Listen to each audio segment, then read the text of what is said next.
Number 1 channel के number 1 show साजिश में आप सभी का स्वागत है। मैं हूं आपके साथ प्रतिका सिंह। आज सबसे पहले बात पुतिन के खिलाफ 30 से ज्यादा देशों की साजिश की बात होगी। दुनिया को अब तक यही मालूम था कि अमेरिका और ब्रिटेन जैसे देश यूक्रेन को सिर्फ हथियार दे रहे हैं, लेकिन अब रूस ने बहुत बड़ा वीडियो सबूत पेश कर दिया है। इस वीडियो में दावा यह किया गया है कि यूक्रेन में नाटो के हथियार ही नहीं, उसके सैनिक भी रूस से सीधी जंग लड़ रहे हैं।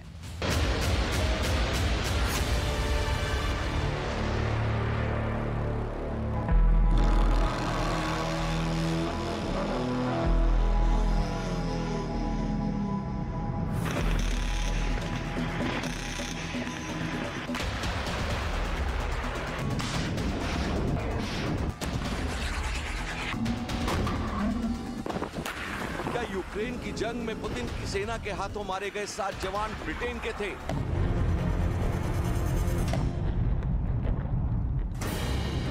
क्या यूक्रेन के युद्ध में ब्रिटेन के सैनिकों के शामिल होने की बात 100% पक्की है?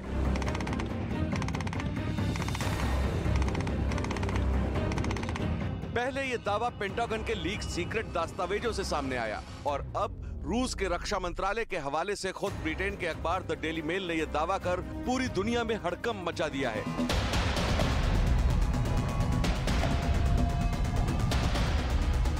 इस दावे की पूरी हकीकत आपको दिखाएंगे, लेकिन इससे पहले आप पूर्वी यूक्रेन में रूस की आर्मी के नए कहर का किस्सा देखिए।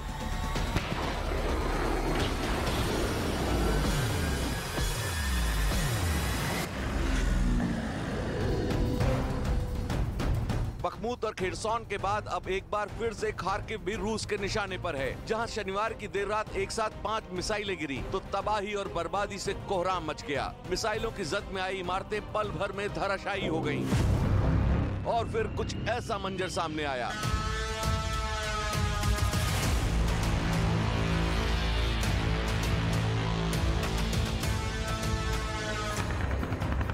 रूस के हमले का दायरा बखमुत की हद को पार कर एक बार फिर से कई इलाकों तक फैल चुका है, जबकि यूक्रेन है कि उसका इकलौता मिशन किसी भी तरह से बखमुत पर दोबारा कब्जा जमाना है, जहां 80% से ज्यादा इलाके पर अब पुतिन की सेना काबिज हो चुकी है।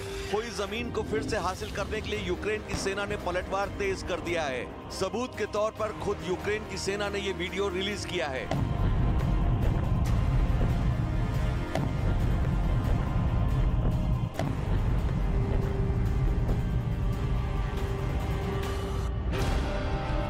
दावे के मुताबिक यूक्रेन की सेना की 93वीं ब्रिगेड ने बखमुत में रूस के ठिकानों को निशाना बनाया। इन ठिकानों पर बारूदी हमले के बाद ड्रोन कैमरे में आग के शोलों और धुएं के गुबार का ये मंजर कैद हुआ। यूक्रेन का ये दावा ठीक उसी दिन सामने आया जब रूस ने पश्चिमी बखमुत के 3 और जिलों पर कब्जे का दावा किया। रूस के मुताबिक यूक्रेन की सेना को अब सिर्फ पश्चिमी बखमुत तक ही समेट दिया गया है और जल्द ही इस हिस्से में पुतिन के सैनिकों की मौजूदगी कायम हो सकती है।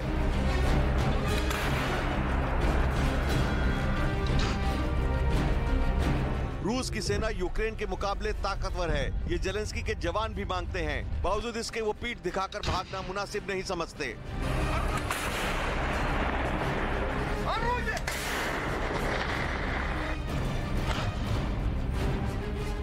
Противник, який нас штурмує, він тут нормально підготовлений. Можливо, навіть там не так, як розказують, що штурмують там зеки, які тут стоять і все решта, підрозділ, який знає, що він робить, і все. Тобто противника не потрібно недооцінювати. Бояться вони, тому що зараз більшість зброї, яка в нас є, зараз люди вже навчені, особливо там АГС, міномети. Люди настрілялися, вони можуть активно працювати і прицільно.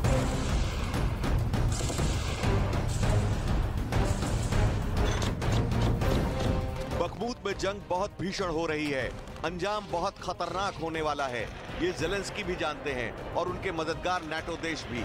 इस बीच रूस ने एक ऐसा दावा किया है जिसने नाटो के 31 देशों में ही नहीं पूरी दुनिया में खलबली मचा दी है।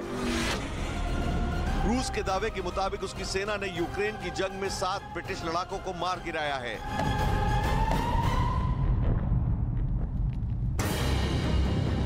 सबूत के तौर पर रूस के रक्षा मंत्रालय ने वीडियो भी जारी किया है।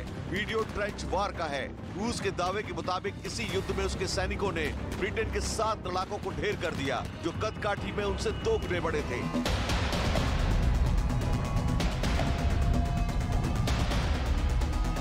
जंग में शामिल रूस के सैनिकों के मुताबिक वो दुश्मन के करीब उस दिशा से पहुंचे जिसकी विरोधियों ने कल्पना तक नहीं की थी। दावे के मुताबिक रूस के सैनिक उलटते पलटते यूक्रेन की सेना के करीब पहुंचे और बिना वक्त गंवाए ग्रेनेड से हमला बोल दिया, जिसमें सारे के सारे दुश्मन मारे गए। पुतिन के सैनिकों की आंखें दुश्मन की लाशें देखकर फटी की फटी रह गईं, क्योंकि उनके मुताबिक वो 7 ब्रिटिश लड़ाके थे। ड्रोन कैमरे में कैद तस्वीरों के मुताबिक यूक्रेन की तरफ से जंग लड़ रहे सैनिक भी भारी गोलीबारी करते दिखे। उनकी ट्रेंच यानी खाई से लगातार धमाके किए गए, लेकिन जब रूस की सेना ने ग्रेनेड से हमला किया तो फिर दुश्मन के कैंप के जवानों के चीथड़े उड़ गए।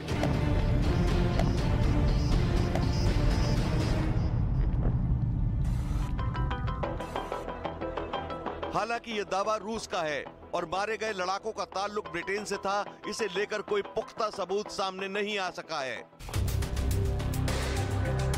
रूस के दावे के उलट यूक्रेन ने जंग में हलाक जवानों के ब्रिटिश नागरिक होने से साफ इंकार किया है। ब्रिटेन के रक्षा मंत्रालय ने भी रूस के दावे को सिरे से खारिज कर दिया है। रूस अक्सर दावे करता है कि यूक्रेन की जंग में पश्चिमी देशों के सैनिक भी शामिल हैं। मॉस्को के मुताबिक उसकी जंग सिर्फ नाटो के हथियारों से नहीं है, बल्कि सीधी भिड़ंत नाटो के सैनिकों से है। वैसे ब्रिटेन के स्पेशल कमांडो रॉयल मरीज के पूर्व प्रमुख लेफ्टिनेंट जनरल रॉबर्ट मैगोवन ने बीते साल दिसंबर में बड़ा दावा किया था। उनके मुताबिक ब्रिटिश कमांडो को 2022 में 2 बार यूक्रेन में तैनात किया गया था। पहली बार कीव में ब्रिटिश दूतावास से लोगों को निकालने में और दूसरी बार यूक्रेन की अहम शख्सियतों की सुरक्षा में ब्रिटेन के कमांडो ही तैनात किए गए थे।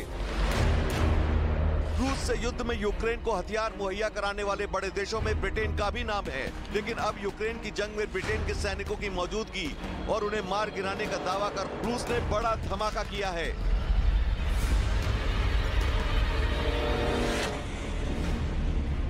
इससे पहले पेंटागन के लीक दस्तावेजों में कुछ ऐसा ही दावा किया गया था। पेंटागन के लीक सीक्रेट दस्तावेजों के मुताबिक यूक्रेन में 23 मार्च तक ब्रिटेन की स्पेशल फोर्स के 50 जवान मौजूद थे। दावे के मुताबिक यूक्रेन की तरफ से ब्रिटेन के अलावा लातविया के 17 जवान, फ्रांस के 15 जवान और अमेरिका के 14 जवान भी रूस से लड़ रहे थे।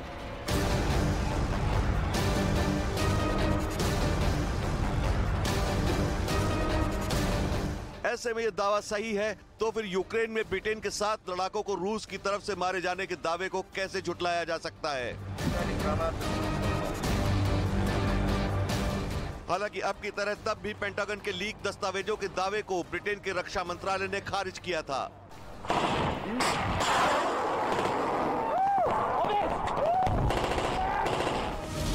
ब्रिटेन के रक्षा मंत्रालय ने कहा था, अमेरिका से लीक सूचनाएं सही नहीं है।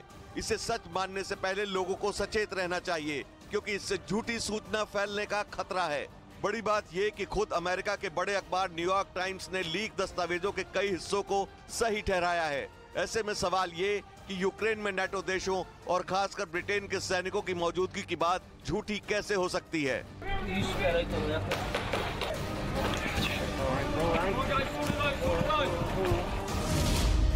ब्रिटेन के कई मिलिट्री एक्सपर्ट भी यूक्रेन में ब्रिटिश आर्मी की special force, special air service की मौजूदगी के दावे कर चुके हैं।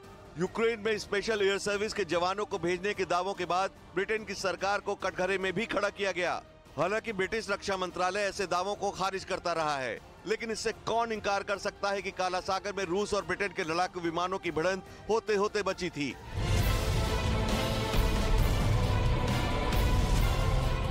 अमेरिका के डिफेंस हेडक्वार्टर के मुताबिक काला सागर के ऊपर ब्रिटेन के स्पाई विमान के पीछे रूस के लड़ाकू विमान पड़ गए थे। वो तो ऐन वक्त पर मिसाइल दगा दे गई, वरना रूस की मिसाइल ब्रिटेन के जासूसी विमान को खाक में ही बदलकर दम लेने वाली थी।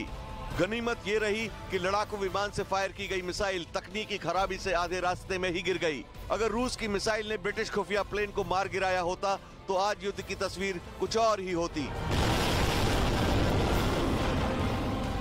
रूस का सुखोई Su-27 काला सागर इलाके में नियमित गश्त कर रहा था। इस दौरान उसे ब्रिटिश वायुसेना का RC-135 रिवेट जॉइंट विमान नजर आया। दावे के मुताबिक ब्रिटेन के जासूसी विमान RC-135 रिवेट जॉइंट ने ब्रिटेन से यूक्रेन की सीमा के नजदीक काला सागर के ऊपर पहुंचा। उस वक्त RC-135 में ब्रिटिश वायुसेना के 30 ऑफिसर्स और टेक्नीशियन मौजूद थे। RC-135 रिवेट जॉइंट विमान को हवा में रेडिएशन के स्तर को मापने में महारत हासिल है। दावे के मुताबिक उस वक्त भी RC-135 यही काम कर रहा था। वो काला सागर इलाके में परमाणु गतिविधि का सुराग ढूंढने में लगा था। तभी गश्त लगा रहे रूस के सुखोई Su-27 की नजर में आ गया। अमेरिका की लीक हुई खुफिया रिपोर्ट के मुताबिक काला सागर के ऊपर गश्त लगा रहे रूस के लड़ाकू विमान को उसके कमांड सेंटर से ब्रिटिश खुफिया विमान को मार गिराने का आदेश दिया गया। इसके बाद रूस के Su-27 के पायलट ने ब्रिटिश RC-135 पर एक मिसाइल फायर कर दी।